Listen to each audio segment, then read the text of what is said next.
I had the lovely invitation to come and work with the students at Roosevelt, fourth graders. Back in December, I came and spent time in the classroom.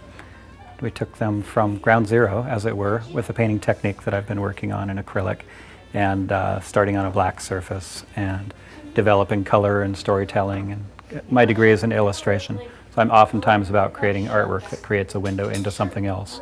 This is beautiful. It's kind of abstract, isn't it? So is your idea to fill in all this space so that the chalk lines jump out? See the white background of all that? I did the white first, and then I came back in with color.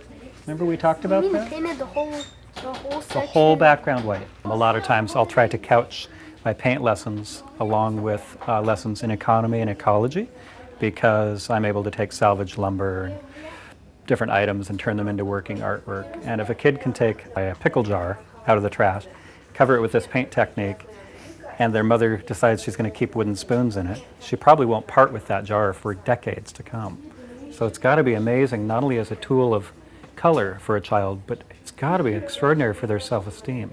To take something that's literally on its way to landfill and making it into something that hopefully their grandchildren will fight over. I think it's extraordinary, and I feel incredibly privileged. And this flower, he told me, represents pure and clean air and water. And then that he can live, this is his sanctuary or his house, surrounded by these things. I love the warm background. I think it's very strong. Continuar ese color? En todas partes? It's been really fun for me to come into a classroom. Some students are very keyed up and ready for it. Others are really tentative.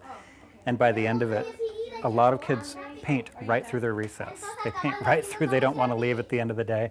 And the sort of enthusiasm and lack of fear, I just come along and light the wick. That's really all I do, but I think that there's been extraordinary feedback both from children and from administrators, and I can't tell you how often a teacher will pull me aside and say, you see the kid in the corner who's feverishly working? He usually partakes in very little and more introverted, whatever, and it's a technique that visual art is so universal, I think, that it tends to oftentimes unlock kids who maybe have other limitations.